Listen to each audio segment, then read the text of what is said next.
एक वक्त का किस्सा है। एक गांव में बिट्टू नाम का एक शिकारी अपनी माँ और बीवी के साथ रहता था। वो जंगल में शिकार के लिए जाता और वहाँ पर दाना डालकर जाल बिछा देता और वहीं बैठकर इंतजार करने लगता। और जब कोई परिंदा उसके जाल में फंस जाता तो वो उसे अपने साथ ले जाता और बाजार जाकर बेच दिया करता था। इस तरह उसकी रोजी रोटी का बंदोबस्त हो जाता था। इस तरह उनकी जिंदगी के दिन अच्छे गुजर रहे थे। फिर एक दिन बिट्टू शिकार करने के लिए जा रहा होता है। हाँ माँ जी, मैं शिकार करने जा रहा हूँ। दुआ करना आज कोई अच्छा शिकार हाथ लग जाए। हाँ बेटा, मेरी दुआ तेरे साथ है। आज तेरे जाल में बहुत अच्छा शिकार फंसेगा। ठीक है माँ जी, फिर मैं उसे बेचकर आज बहुत अच्छा खाना लेकर आऊँगा और हम सब मिलकर खाएंगे।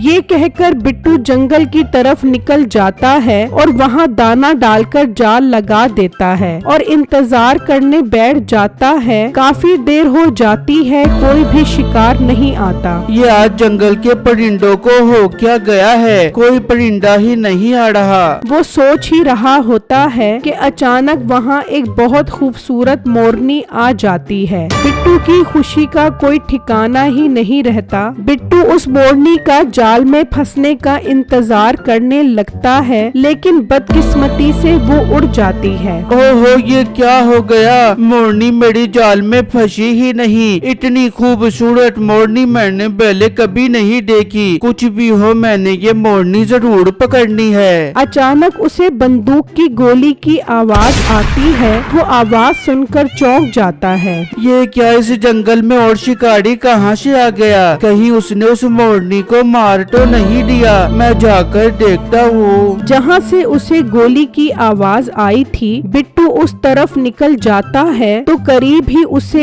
एक शिकारी नजर आता है। भाई साहब, आप इस जंगल में क्या कर रहे हो? इस जंगल में बंदूक लेकर खड़ा हूँ तो शिकार करने आया हूँ और मैं यहाँ लूडो खेलने आया हूँ। क्या मतलब, आपने उस मोरनी पर गोली चलाई थी? हाँ, गोली तो उसे लग भी गई थी मगर वो जख्मी ही उड़ गई। पता नहीं कहाँ गई होगी। सारा शिकार बर्बाद हो गया मेरा। चलो दूसरे जंगल में चलकर उस मोरनी को ढूंढते हैं। वो शिकारी वहाँ से चले जाते हैं और बिट्टू जगह जगह उस मोरनी को ढूंढता है, लेकिन उसे मोरनी नहीं मिलती। वो वापस अपने घर की तरफ निकल जाता है। वहाँ वो मोरनी जख्मी हालत में बिट्टू के घर आकर गाय के तबेले में छुप जाती है। और जब बिट्टू उदास होकर घर पहुँचता है तो अचानक उसे मोरनी की आवाज आती है। यार, ये तो मोरनी की आवाज है और ये गाय के तबेले से आ रही है। मैं जाकर देखता हूँ। बिट्टू जब उस तबेले में आता है तो वहाँ वो मोरनी जख्मी हालत में खड़ी होती है। बिट्टू उसे देखकर खुश हो जाता है और बाहर लाकर उसकी मरहम पट्टी करता है और उसे एक पिंजरे में बंद कर देता है। अम्मी बेगम, बाहर आओ, देखो हमारे हाथ कितना खूबसूरत परिंदा लगा है। वो दोनों बाहर आती हैं तो इतनी खूबसूरत मोरनी देखकर खुश हो जाती हैं। कैसी है मोरनी, आप लोगों को पसंद आई? हाँ बिट्टू, ये तो बहुत खूबसूरत मोरनी है। ये मोरनी तो मैं आपको नहीं बेचने दूंगी, बल्कि हम ये मोरनी खुद पालेंगे। अरे बेटा, हम इस मोरनी को नहीं बेचेंगे तो खाएंगे कहाँ से? इसे बेचना जरूरी है। हाँ बेगम, माँ जी ठीक कह रही हैं। ये बहुत अच्छी कीमत पे बिक जाएगी। मैं इसका जख्म ठीक होते ही इसे बेच दूंगा। ठीक है, बेच दो। मैं अब दोनों से बात नहीं करूंगी। उसकी बीवी नाराज होकर अंदर चली जाती है। माँ जी देखो ना, कैसी बच्चों वाली जिद कर रही है ये। जा बेटा, तू अंदर जाकर उसे समझा। मैं मोरनी के पास ही रहती हूँ। बिट्टू अपनी बीवी के पास आ जाता है। बेगम, तुम कैसी बच्चों वाली बातें कर रही हो? ये एक मोरनी तो है, मुझे बेचने दो। मैं तुम्हें और परिंदे पकड़ कर ला दूंगा। नहीं, मुझे यही मोरनी चाहिए। आप इसे नहीं बेचोगे। अच्छा बेगम, गुस्सा मत करो। मैं इस मोरनी को नहीं बेचता। अब खुश हो। ओ बेटा बाहर आओ, देखो इस मोरनी ने बहुत खूबसूरत अंडा दिया है। वो दोनों बाहर आकर देखते हैं तो वो अंडा बहुत ही नायाब अंडा होता है। देखा ना बिट्टू, आप मेरी बात नहीं मान रहे थे। देख लो इसने कितना नायाब अंडा दिया है। हाँ बेगम, तुम बिल्कुल ठीक कह रही हो। इस मोरनी का अंडा बहुत नायाब है और ये मोरनी खुद भी बहुत नायाब है। बेटा तू ये अंडा लेकर जा और बाजार जाकर इसे बेच दे। हाँ माँ जी, मैं ऐसा ही करता हूँ। बिट्टू वो अंडा निकालता है और बेचने के लिए ले जाता है। तो रास्ते में उसे एक परचून की दुकान नजर आती है। बिट्टू उस दुकान पर आ जाता है। जी भाई, क्या चाहिए आपको? मीठे भाई, चाहिए तो कुछ नहीं। हाँ, मैं आपको बेचने के लिए कुछ लाया हूँ। क्या चीज लाए हो लड़के? भाई ये देखो, ये बहुत नायाब अंडा है, ये मैं बेचना चाहता हूँ। मीठा वो अंडा देखकर हैरान रह जाता है। लड़के, ये तो बहुत नायाब अंडा लग रहा है। ये तुम्हारे पास कहाँ से आया? भाई तुम इस बात को छोड़ो, ये बताओ अंडा अच्छी कीमत पे खरीदोगे कि नहीं खरीदोगे? अरे जरूर खरीदूंगा। ये तो बहुत नायाब अंडा है। तुम मुझे ये अंडा 1000 रुपए का दे दो। बिट्टू 1000 रुपए का सुनकर खुश हो जाता है। ठीक है भाई, आप मुझे 1000 रुपए दे दो और ये अंडा ले लो। और हाँ, ये बात किसी को भी पता ना चले। मैं रोज आपको ऐसा अंडा बेचने के लिए ला कर दूंगा। ठीक है, मैं किसी को नहीं बताऊंगा। बस तुम रोज मुझे ऐसा अंडा ला कर दोगे। बिट्टू उससे 1000 रुपए लेकर चला जाता है और घर आकर अपनी बीवी और माँ को ये खुशखबरी सुनाता है। अल्लाह का लाख लाख शुक्र है बेटा, अब तो हमारी गरीबी हमेशा के लिए खत्म हो जाएगी। बस अल्लाह इस मोरनी को हमेशा सलामत रखे। वहाँ दूसरी तरफ वो शिकारी उस मोरनी को ढूंढ ढूंढ कर थक जाते हैं। कहाँ चली गई वो मोरनी? मिल ही नहीं रही। साहब जी, हो सकता है वो मोरनी किसी और जंगल में चली गई हो। हमें दूसरे जंगल में जाकर देखना चाहिए। हाँ, मुझे वो मोरनी हर सूरत में चाहिए। वो बहुत नायाब अंडे देती है। उसके एक अंडे की कीमत 1 लाख रुपए है। लेकिन किसी को भी उस मोरनी की ये खासियत नहीं पता। फिर टाइम जाया क्यों कर रहे हो? चलो उस मोरनी को दूसरे जंगल में ढूंढने चलते हैं। वो दूसरे जंगल की तरफ चल पड़ते हैं तो रास्ते में उन्हें बहुत प्यास लगती है। अरे मेरा तो प्यास की वजह से गला खुश्क हो रहा है। हाँ हाँ, प्यास तो मुझे भी लगी हुई है। कोई दुकान आती है तो वहाँ से ठंडा पानी पीते हैं। दूसरे जंगल के रास्ते में मीठे की दुकान होती है। वहाँ वो रुक जाते हैं तो उस शिकारी की उस अंडे पर नजर पड़ती है।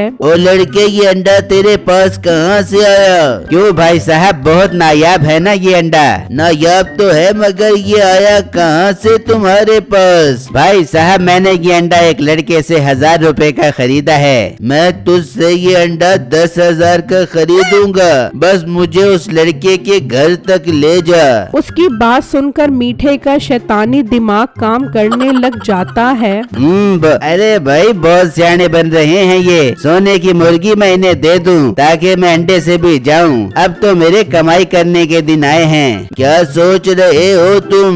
मैं सोच रहा हूँ अगर मैं तुम्हें उस लड़के के पास ले जाऊं तो मुझे क्या फायदा होगा इस चीज का? मेरी बात सुनो, अगर मुझे उसके घर ले जाओगे तो मैं तुम्हें पूरे 1 लाख रुपए दूंगा।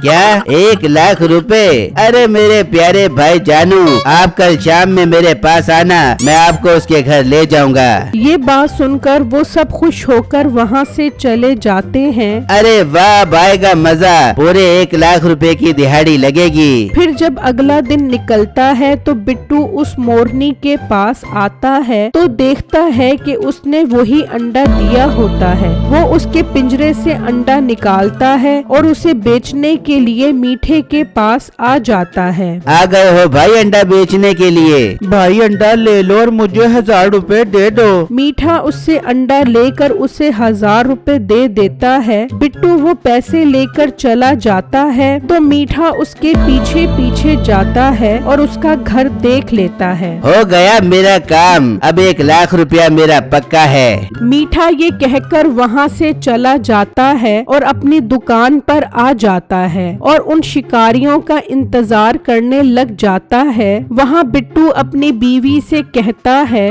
बेगम तुम इस मोरनी को अंदर ले जाओ, मैं जंगल में शिकार करने जा रहा हूँ। ऐसा ना हो ये मोरनी किसी की नजरों में आ जाए। उसकी बीवी वो मोरनी अंदर ले जाती है और बिट्टू शिकार करने जंगल पहुंच जाता है और किसी शिकार के आने का इंतजार करने लग जाता है तो अचानक वहाँ वैसा ही एक मोर आ जाता है। उसे देखकर बिट्टू खुश हो जाता है और वो मोर उसके जाल में फंस जाता है। मेरे तो मजे हो गए, घर पर मोरनी और यहाँ पर मोर, जोड़ा मुकम्मल हो गया। मैं इसे घर लेकर जाता हूँ। बिट्टू उस मोर को ले जाता है और वहाँ वो शिकारी मीठे की दुकान पर पहुँच जाते हैं। हाँ मीठे भाई, आपने वादा किया था उस लड़के के घर लेकर जाओगे हमें। जी भाई जरूर लेकर जाऊंगा।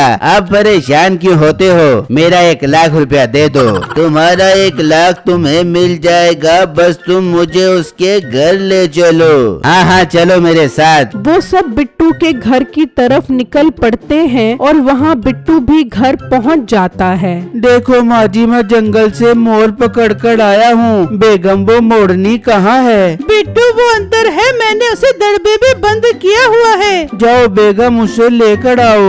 उसकी बेगम जाने लगती है तो वो सब वहाँ पर आ जाते हैं। साहब जी मिल गई वो मोरनी, देखो उस लड़के के हाथ में है। तुम तो वही हो जो जंगल में मोरनी का शिकार करने आए थे।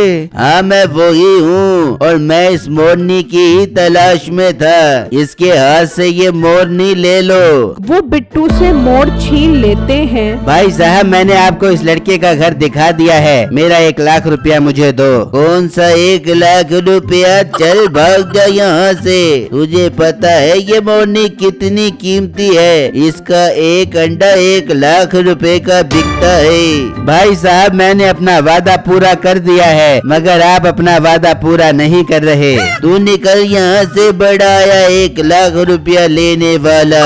वो सब मोर लेकर चले जाते हैं। भाई मुझे माफ कर दो, मैंने लालच में आकर आपके घर का पता बता दिया, मगर उन्होंने मुझे 1 लाख रुपया भी नहीं दिया।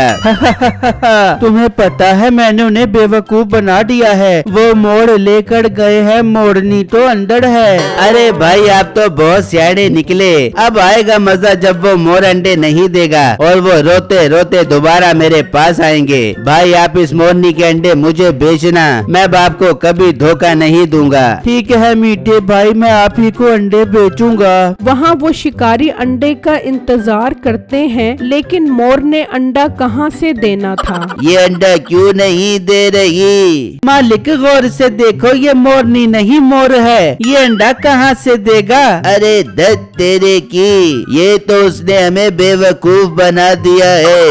इसका मतलब मोरनी किसी और के पास है। चलो मीठे के पास। वो मासूम शक्ल बनाकर मीठे के पास पहुँचते हैं। भाई साहब आप हमें गलत घर ले गए थे, वो मोरनी नहीं मोर निकला। मोर निकला तो मैं क्या करूं? उस मोर के अंडे निकलवा लो। मोर अंडा कैसे देगा? ऐसे ही जैसे तुमने मुझे 1 लाख रुपया नहीं दिया था। चलो निकल जाओ, तुम्हें तो मैं बताता हूँ। मीठा उस शिकारी को जोर जोर से थप्पड़ मारता है और वहाँ से भाग जाता है और वो सब उसके पीछे भागते हैं तो एक गड्ढे में गिर जाते हैं और उनको उनके किए की सजा मिल जाती है।